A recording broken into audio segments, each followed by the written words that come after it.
Good looking cooking part 2 of pulled pork.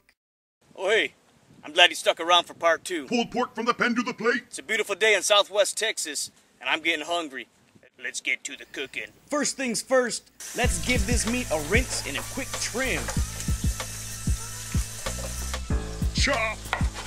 Now pat dry your pork and get to the seasoning. Liberally dust your meat with the spice. This dry rub consists of 4 tablespoons smoked paprika, 2 tablespoons salt, 1 tablespoon pepper, 1 tablespoon dry mustard, 6 tablespoons brown sugar, 1 teaspoon cayenne pepper, teaspoon of garlic powder, a teaspoon of onion powder, half a teaspoon dried basil, and half a teaspoon celery salt. Massage the meat with that seasoning. That's no mirage. Give that meat a good massage. Get it all up in there. While the meat rests, let's go to the grill and get our charcoal going. Fire up that bad boy, baby. While the coals do their thing, let's drink a beer. Let's make some super simple barbecue sauce as well. In a saucepan, I'm adding a 1/4 cup of water, half a cup apple cider vinegar, 1/4 cup brown sugar, 2 tablespoons paprika, 1 tablespoon chili powder, a teaspoon of garlic powder, teaspoon of onion powder, teaspoon of cayenne pepper, 1 teaspoon balsamic vinegar, teaspoon of worcestershire sauce, and 1 cup of ketchup. Cook on a low simmer covered for about 20 minutes or until your desired consistency has reached its consistency-ness. Make sure to give it a stir every now and then. You don't want it to burn. Don't yearn for the burn. Once your sauce is done, put it in a squeeze bottle. That's fancy.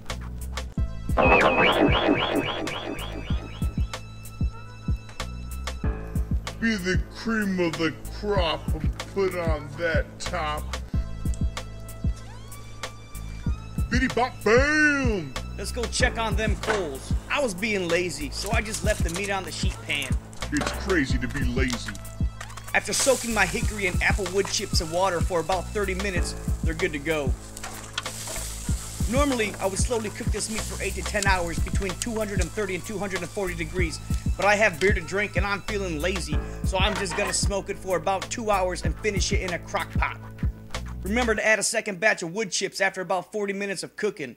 Let's get all that smoke going. 2.5 hours have elapsed, and I have a good beer buzz going. Let's get to that crock pot.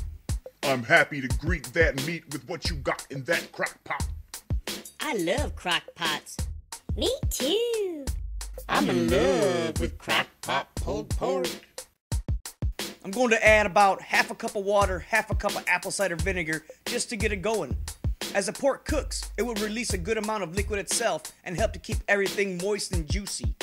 Meat juice makes me happy. I'm going to leave it on medium-high heat for about 4 to 6 hours until it's tender. Render that tender splendor. Let's go get some more beer.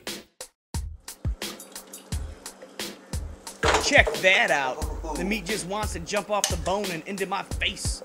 Take that leap with a pork pile heap.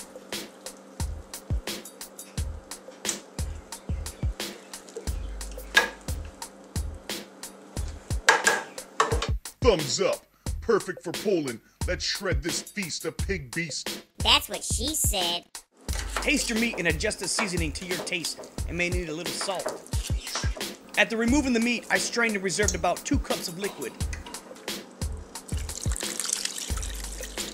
After placing that pork back in the pot, there's only one thing left to do. Turn the crock pot on low And let that meat permeate. After all that booze, I just decided to use a whole wheat roll. After all, I gotta watch my good looking figure. Add a little sauce and griddle them bad boys up.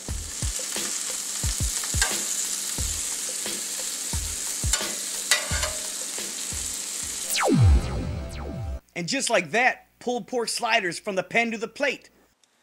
So the next time you're in the supermarket, think to yourself, how did this get to this? Take it to that. Glad you got to see me. Whoa! get along, little doggy. N-O